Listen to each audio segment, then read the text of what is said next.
Young people today hate capitalism. Survey shows that a majority of Gen Z actually say they prefer socialism or even communism over capitalism. They're blaming the wrong thing. The anger is real. Inequality, unaffordable housing, crushing debt, stagnant wages. That frustration is justified, but capitalism isn't the villain.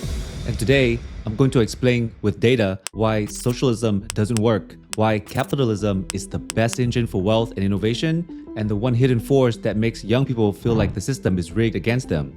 Stick around, because once you see it, you can't unsee it. Let's start with the trend. A recent Cato and YouGov poll showed that 62% of young Americans aged 18 to 29 view socialism favorably. And shockingly, 34% even say they have a positive view of communism.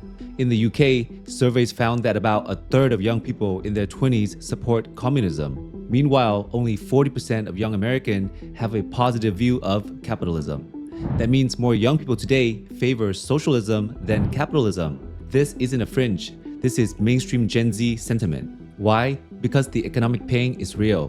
Bank of America found that 73% of Gen Z said today's economy makes savings nearly impossible, with 59% blaming inflation, 43% citing debt, and 40% pointing to rising housing costs. They look around and see billionaires getting massive tax breaks while they can afford rent, and they think capitalism is broken.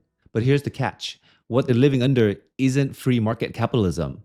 It's a distorted system warped by decades of bad monetary policy. Before we go deeper, let's define socialism. At its core, socialism means government ownership or control of industries, heavy distribution of wealth, and central planning. The idea is to achieve equality by controlling outcomes. Quick mythbuster, when people say Europe is socialist, that's not true socialism. That's something very different. I'll explain in a moment. But first, let's look at socialism in practice. Soviet Union, productivity was 40% lower than Western economies, chronic shortages, and collapsed in 1991. Venezuela, hyperinflation peaked at over 10 million % in 2019, a resource-rich nation destroyed. East Germany, before reunification, incomes were less than half of West Germany's under socialism. The pattern is clear. Socialism kills incentives and misallocate resources. Eventually, the wealth runs out. So let's clear up the Europe myth. Countries like Sweden, Denmark, and Norway are not socialist. They are capitalist economies with strong welfare states. The wealth they redistribute comes from free markets, not government-owned productions. In Sweden, about 73% of GDP is private enterprise. Companies like IKEA and Spotify thrive. Taxes are high, with top rates around 52%, but that funds healthcare and education. Denmark ranks above the US in economic freedom. It's capitalist at the core, but pairs with generous welfare benefits funded by high taxes. And Norway runs on capitalism too, but invests oil revenues into a sovereign wealth fund over 1.6 trillion.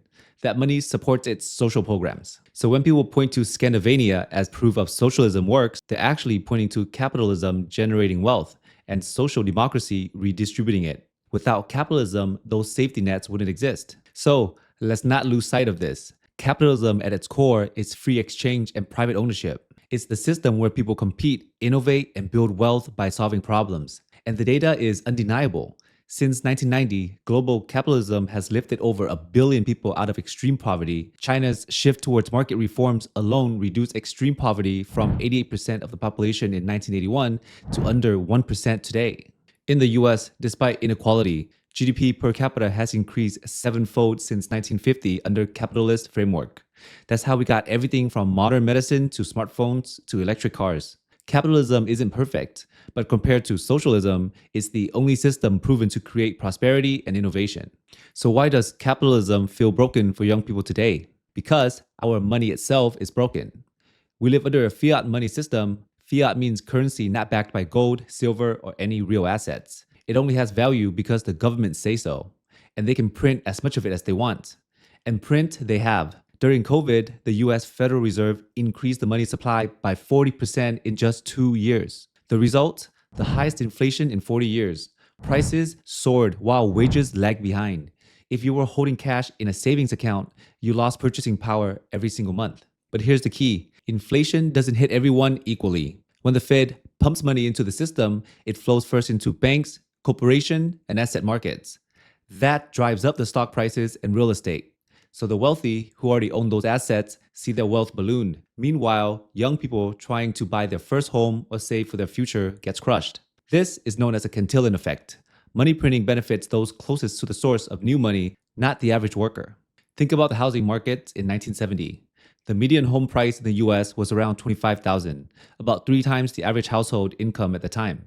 Today, the median home price is over $400,000, more than 7 times the median income. Why? Because decades of money printing and artificially low interest rates inflated asset prices too far beyond what wages could keep up with. So boomers bought home for a few years of salary, while millennial and Gen Z are facing homes that cost nearly a decade's worth of income.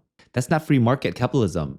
That's a fiat-driven distortion. So let's be clear. Socialism doesn't fix this. It makes it worse. Capitalism isn't the enemy. It's still the greatest wealth building system in history. But it only works properly if the money is sound. That means no endless printing, no devaluing savings, and no punishing the young to benefit the old. If we want fairness across generations, we need money that holds its value. Systems backed by gold or even decentralized alternatives like Bitcoin exist to protect against the inflation and manipulation of fiat. It's not about nostalgia or tech hype.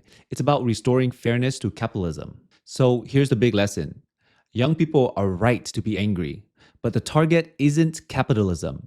It's the fiat money system that has rigged the game. For me personally, as a financial planner, I've seen how inflation quietly robs people of their future. Clients save for decades only to realize their dollars buy less and less. And younger generation don't even get that chance. The ladder is being pulled up before they can climb up. So my recommendation is simple. Educate yourself about money. Don't just debate capitalism versus socialism. Look deeper. Understand how inflation and money printing work. And start protecting your wealth in assets that resist inflation. Thanks for watching. I'm Luke, and if this gave you a new perspective, please hit subscribe. Let's keep exposing the real problem in our financial system, and more importantly, start building a real solution.